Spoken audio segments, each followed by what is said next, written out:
Democrats or Republicans. Both are idiots. Both are idiots, and they both are hypocrites. Independents, same thing, because they don't know what they want. I am neither of those, because I don't believe in the party system. I think America should not have a party at all. And George Washington was not even in a party. They just put Whig right next to him.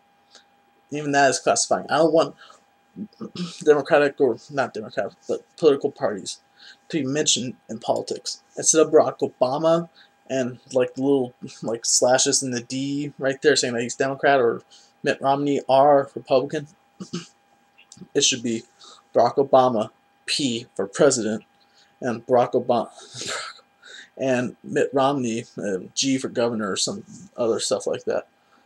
They should not bring in the parties at all, because I don't vote for parties. I vote for individuals, like who I think is smarter, who I think is more right for the country, who I think makes sense. Now, before people start saying communist, he doesn't believe in party system. I'm not communist. I'm for the democratic system we got of people voting and go on and so forth. But I don't think that we should have parties classify people in their beliefs. For example, try and figure out what I am. I am pro-choice. I am for death penalty. I am for legalization of marijuana. I am for the right to bear arms. You think you can figure it out now? I am for gay marriage. Oh, gay marriage. Don't even bring Bible into this discussion. It's human rights on this one. So don't bring in religion on this at all. Also, let's see, what else am I for? I basically tackled the main issues on that one. Those issues, those are the main issues right there. Now, you guys are probably thinking, oh, he's independent but leaning more toward democratic. No. I am none. It's me. It's Josh Branch, the American citizen who lives in California. Nothing else. Not Joshua Branch, Republican, Democrat, or Independent. It's just me. Just me. See? See? Just me. Now, I am atheist. I don't believe in God. Now, before I get hate, I am going to say that I need evidence, because how can I believe in something that's brought a whole lot of torment into this world? Simple people are going to say, oh, but it brought happiness too. You were brought by God. No. It was my mom and my dad doing it. That's how I got here. That's how I am me. That's how I got here. I was not like in a baby building factory up on heaven, and God has the angels putting on each arm individually and my head screwed on. No. That's not what happens. No. It's genetic. It's a genetic lottery.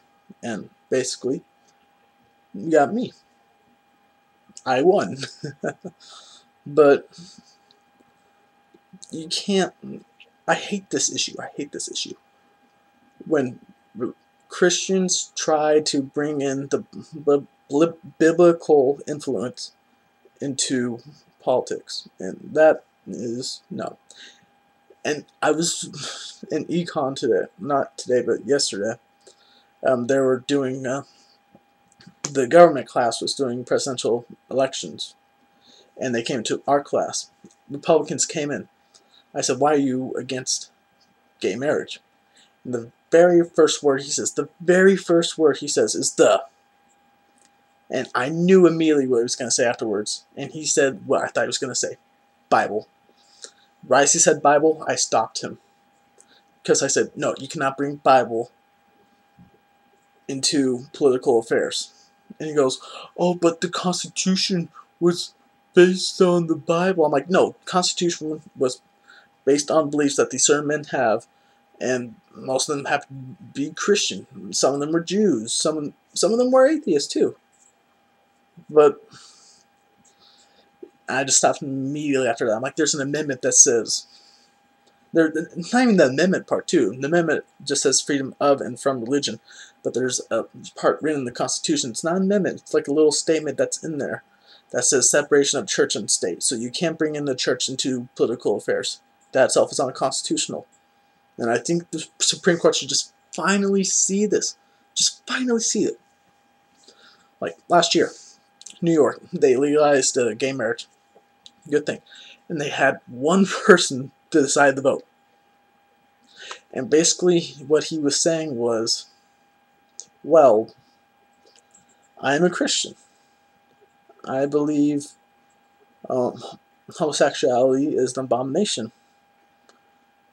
But to bring my religious affairs and have them affect how people live, that itself is unconstitutional and just flat out wrong. And he voted yes on gay marriage. Christians, why can't you do this? Why can't you be like Mr. Repzion? Come on, Mr. Repzion. He is Christian. He is deeply religious, yet he uses logic too. Like evolution, for example. It does exist. It does happen. Like the Titanoboa that they found. How do you think we got from a big snake from the head to be like, I don't know how big, but fucking bigger than me, to the little snakes now? Evolution. Now, Christians are going to say, evolution didn't exist, it's just flat out fraud and all that stupid shit. Okay, think about this. Can we agree that the Earth is 4.6 billion years old? You're saying, no, God made it in 7 days. Okay, fine, he made it in 7 days, but it's 4.6 billion years old. And say he made the creatures before the dinosaurs. I don't know what time period that's called. And then he's like, well, I can make something better out of this. And he makes something better. He has the certain situations where they adapt or evolve. In other words, adaptation is evolution. That's basically what adaptation is. It's basically that. But like he changes the environment around them and they adapt to it. Mother Nature changes it. Evolution is a byproduct of what God did. Alright, I'm not Christian at all or religious. I'm trying to help you think about it, how we can all agree on this. And they just evolve and evolve from fish to amphibian, amphibian to reptiles, reptiles to birds and mammals. That's basically how it happened. Humans, we are from monkeys. There's no denying it. There's no denying it. My uncle looks a lot like a monkey. Yeah, that's kind of sad for me to say, but he looks a lot like a monkey. No. Before you get so pissed at me saying that, just, like, is it because you don't want to think yourself as being related to a monkey? Because maybe you might find monkeys disgusting, unintelligent, and all that stuff. No, they're really intelligent. Extremely. More intelligent than most people I know. Which is extremely good for them. But bad for the people I know. Also, they're really clean. Have you seen their nests? They groom each other. They groom each other. So you can't say they're not clean. They groom, for Pete's sake. When's the last time you groom yourself or one of your friends? Heck, they line up into, like, it's not a jerk circle, it's not a drum circle. It's a grooming circle. That's how they clean up for each other. And that itself is amazing. Now, I'm not saying that we should all just leave our houses, join in the middle of the street, get into a circle and start picking stuff from our hairs. No. But they do have a sense of hygiene. They are intelligent. They do have common sense. They do have common sense, and that amazes me. They have common sense. But most people don't, and they get offended if an atheist says, oh, but we're related to monkeys. But they get so pissed at that. Now, I have a question. Christians, do you know why Muslims are pissed that you guys burn the Quran every now and then? I'm not saying that all Christians do it. It's just like KKK's down in the South that do it, or that crazy Floridan priest that doesn't. But you know why they get pissed? Would you be pissed if someone burnt the Bible right in front of you? Think about it. Think about it. There was something in the Bible. It's called the Golden Rule. Do unto others as you would like to have done on you. Which means don't push that kid, because someone's going to push you back. Don't hit and run, because you're going to get a hit and run yourself. Do good to others, and you should have good things done to you. That's life's golden rule. But the Republican Party, I remember watching this on Amazing Atheist. It was a clip. Ron Paul, presidential candidate debate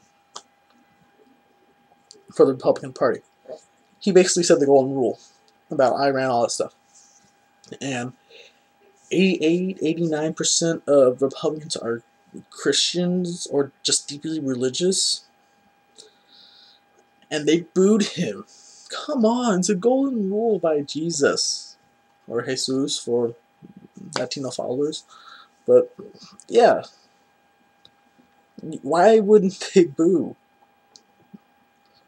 And also, the two guys that kissed during the Rick Santorum public address, they're not even gay. They're just taking a stand on how ridiculous Rick Santorum is. Come on, he was gonna ban porn. And porn is safe. They do tests on each other. Yeah, there's no condoms and stuff, but at least it's safe for the performers. But if you were to ban it, then it'll be underground, and it wouldn't be safe. Now, I have a question. Why is it that we don't legalize marijuana? It will lower the crime rate, right? Exactly, that's what they don't want, because they're private prisons. And they get paid for the amount of people they have in the prison. That is the only way they get their income. The less people they have, the less income they get. The more people they have, the more income. And so on and so forth. But these guys are not violent, most of them, anyway. I know somebody that used to do marijuana. He's cleaned up now. But everything's much better for him. But he's basically the same person. Same person. Only difference is he doesn't do that anymore. That's it. Doesn't do cigarettes, doesn't do weed, he doesn't do that anymore. That's it. Heck, my brother, he no longer does, but he still does. And that's fine. But it's just these private big prison companies that want marijuana to still be illegal so they can get more money. Basically putting people who should be innocent in jail. Now, oh, good one. Trayvon Martin and George Zimmerman. I think that's his first name, George Zimmerman. I just know his last name Zimmerman. But Stand Your Ground Act in Florida is ridiculous. He was following Trayvon. Or, maybe this has happened. He called 911, they said don't pursue, and he's already following Trayvon. And Trayvon was getting creeped out, so he turns around and is why are you following me? Now, I'm not saying that this is a race attack, but maybe they got into a heated argument, they started insulting each other, and they started insulting each other's race, and he probably said nigger, and he probably said beaner, or whatever the hell he is. Maybe cracker, I don't know what the hell he is. And he got pissed, and they started going at it. Now, maybe Trayvon did start hitting his head against cement or something like that. Or maybe he inflicted the wounds on himself. Yeah, people can do that. people can make themselves look like they got beaten up. But here's the thing, if he is innocent, why did he try to run away? Like, the lawyers, they quit because they couldn't get in contact with him. This is going to be part 1. Part 2 is going to be on later because YouTube gets pissed off if I post long videos.